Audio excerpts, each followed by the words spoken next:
Welcome back, welcome back, welcome back, welcome back. Hello, my loves. How are you guys doing? I hope you guys are doing well. I'm doing fantabulous. Um, I've been in such a peaceful state of being. I guess is the best way to say it. I've been I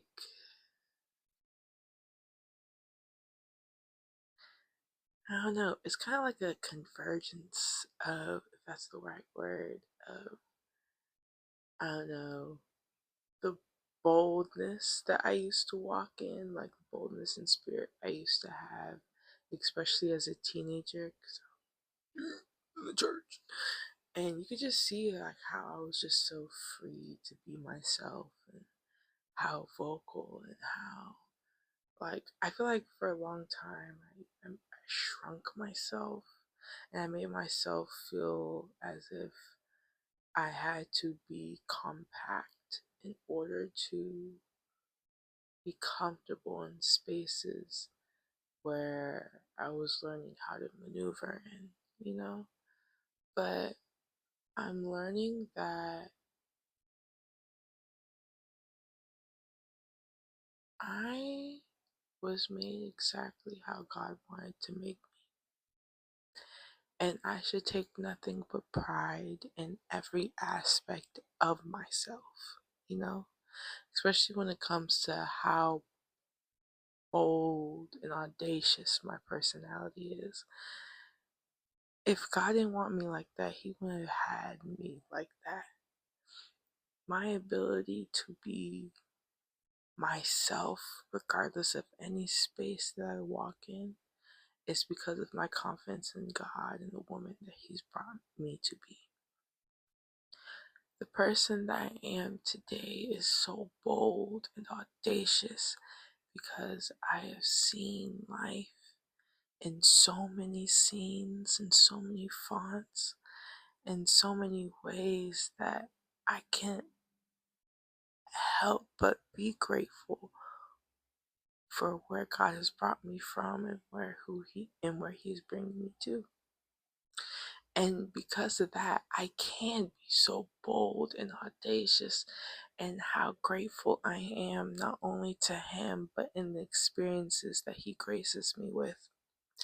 And that's why I know who my blessings come from. I know where my peace comes from. I know where my strength comes from. And that is what allows me to be so bold and audacious and teach others that they can be the same and that they are the same at their core.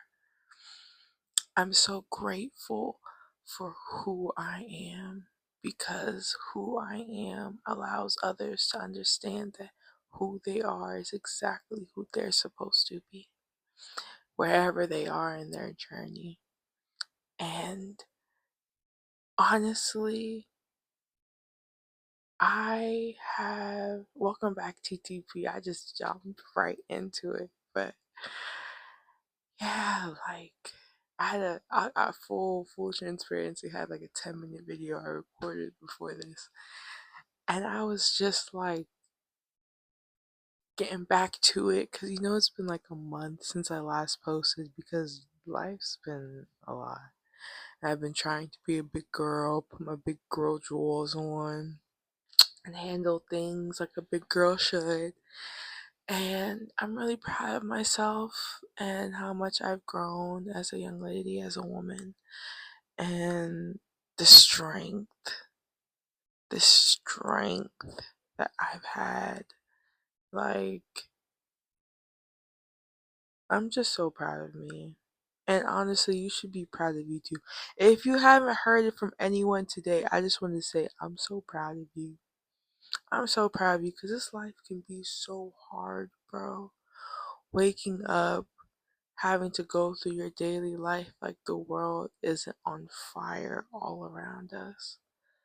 Life is hard enough.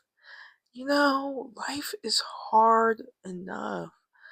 I'm learning in this season of growth and healing that I am exactly who I was meant to be. I was made exactly as I was meant to be made.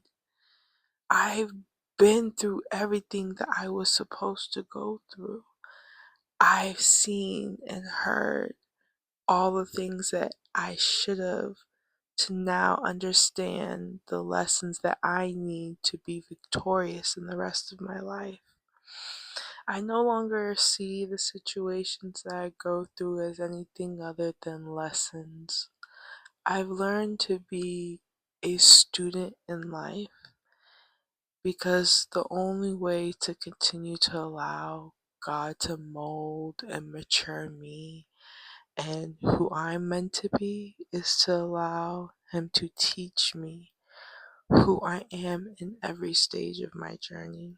Allow Him to bolden me with a faith so strong that regardless of where I'm at, it shines through me. I'm grateful for the ability to wake up every day and just have the opportunity to try again. Because I feel like a lot of times when we forget how amazing God is and how everything that we have and every breath truly is a blessing, it's like when you look out into the world and we see so much loss of life, so much loss of hope, it feels so normal.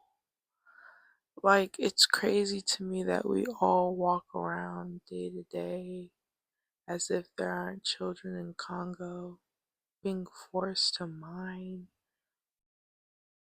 with their bare hands, malnourished children in Sudan that have been starving for ages, children in all over the world. Only certain places get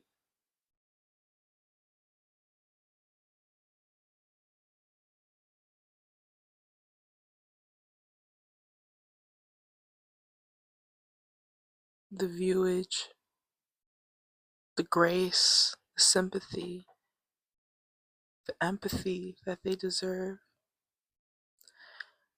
Sometimes when I get so caught up in my day to day life and my day to day problems, it's so easy to magnify it in a way that I don't even realize that I have the answer to my problems right in front of me.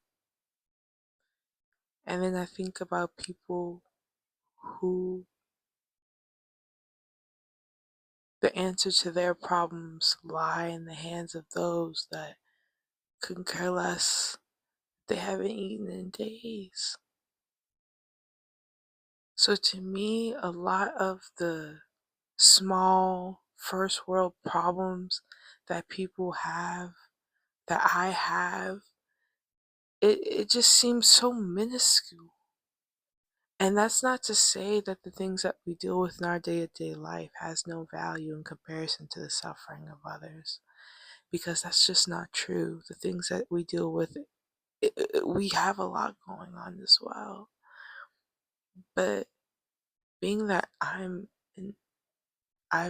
was born across the seas myself, and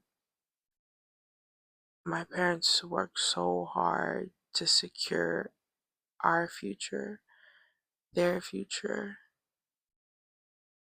It's like I can only imagine what my life would be like if I was still back home in Liberia. And not only just now, but at the time when we had left, we all know, probably don't know, but the time I left, it was like end Civil War, after effects of Civil War. Like my mom was dodging bullets holding me in her arms. You feel what I'm saying? Like my dad was across in the US. My now grandparents trying to secure our asylum to get over because I had malaria and I need medicine because I was dying. You feel me? So it's just like when you think of how precious life really is, bro, it's hard to allow such small, minuscule things that I see, especially in this generation, where we lack so much emotional awareness, we lack emotional intelligence, and we lack emotional experience and restraint. So many young people I see lose their lives. Not like we don't already have to worry about the oppression of the systems that were built to keep us in positions that are profitable not for us but off of us. Of course, it's like easy to get caught up in the problems, the small problems that are meant to keep us distracted and meant to keep us from growing inside the box that we were meant to live in. And that's why I choose forgiveness so much in my life, not only for myself, but with others, because I've learned that looking at the bigger picture, a lot of stuff that happens is just not that serious and never worth it. I see so many people work so hard, and in a moment of emotional lapse of judgment, lose everything. I've seen people that choose not to heal and choose to find a way to benefit off of their shadows. And and when I say shadows, I just mean like behavior that we wouldn't be so proud of if it was brought to light. You know what I'm saying? But I see so many people get stuck in their own cycles because they don't want to face the root of those shadows, the root of those behaviors. I see, I think there's this quote I had one time. It said, wars have been started, and thousands of lives have been lost because of men's ability to see another point of view. The inability to put ourselves in one another's shoes is probably one of the leading barriers and blockages that we see in our communities today.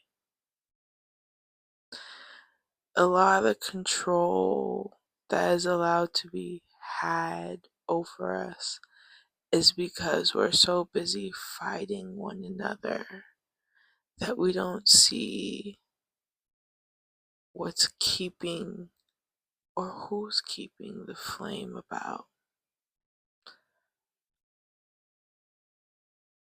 But when we choose to see ourselves in the light that God sees us, it then becomes easier to see other people in that same light. When we humanize ourselves, when we look at ourselves from a perspective of, I'm trying, I know better, I can do better, and I will do better. When we give ourselves grace to grow, it begins to become easier to give others the same grace.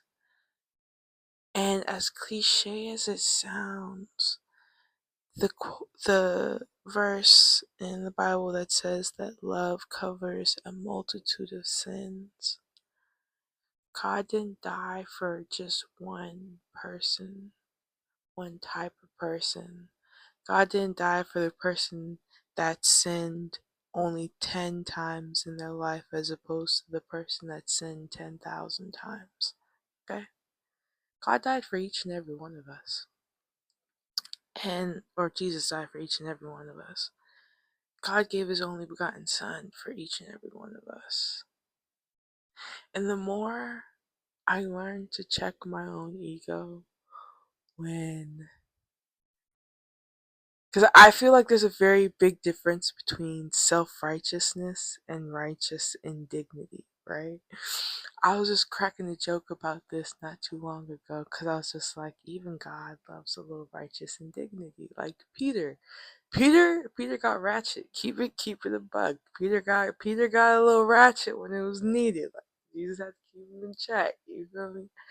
Righteous indignation, but self-righteousness, feeling like someone owes you something. Oh, that's not cute. Self-righteous entitlement. Oh, and I feel like a lot of times also when we do choose to be good-hearted and kind people, and we choose to do good for others, we forget that that's what we are meant to do, and we begin to think that somebody then owes us, I guess. That's where the entitlement comes from. And that's why I'm learning to, as we get older and as God continues to bless us and bring in more and more blessings, I am trying to learn from secondhand experience of those that I've seen and those I've seen that God has allowed to be an example in my life, what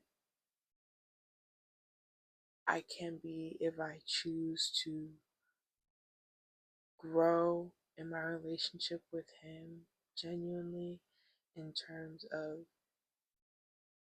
choosing to grow not just to maintain a good identity, but choosing to grow to maintain a good spirit. Because whatever is on the inside always will reflect on the outside. And I've seen it so many times that I know that there's no point in faking of having, like, when I'm not feeling good, I just don't feel good because you can tell. Like I just learned to just like allow myself to truly process and feel how I feel so that I don't harbor any emotions that taint my spirit, because when I do so, it shows up in everything that I do. And that's just natural. That's just how we are as humans. Like if you don't say it, a lot of times we'll show it. So I'm learning to be mindful and even give myself grace when I do start showing it. When I start feeling like, you know what, woe is me a little bit. Like, I don't deserve this. You know what I'm saying? Like, I don't deserve having this hard time or whatever this is. But also understand, like, if God's allowing it to happen, check in with Him first. Check in with Him and make sure you're not reacting from a place of ego, but from a place of love and restraint. Because love is kind, love is patient, love is slow to anger. And we as a people, when we are looking to go and make disciples of all nations, we have to be slow to anger, because there will be times where you're not well received at first and it will suck. Rejection sucks. You know what I'm saying? Rejection sucks.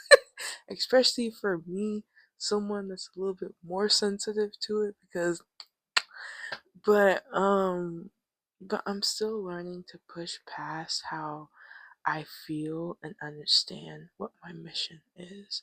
And when I remind myself and I get back to what my mission is, I can then be grateful, because I look at it now as a situation to overcome.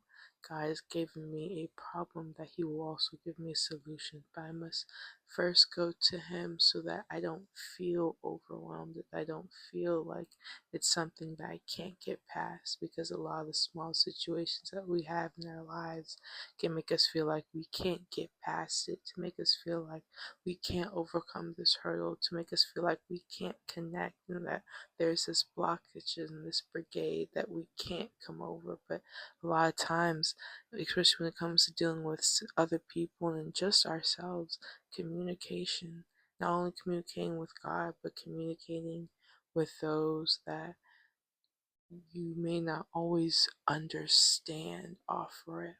You feel what I'm saying? Because life isn't always just going to be peaches and rainbows. Everybody has stuff going on. That's just life. And if we are truly meant to unify and bring people together and bring love to all nations and spread His name to all nations, then we gotta check our own egos at the door and be like, you know what, this sucks right now. But if there's a solution that can be found, let's do that. And I'm learning how to face all my problems in that manner, instead of automatically allowing it to get me to a place that makes me feel defeated. Because when I feel defeated, I don't have passion in the fire that I know God has instilled in me for a reason. So I'm learning to accept myself and give myself grace, but also learning to be aware of my flesh as opposed to my spirit, so that I know where my thoughts are coming from, and I know how to then react to those thoughts and grow from them and grow through them. But y'all, the title of this week is Choosing Peace.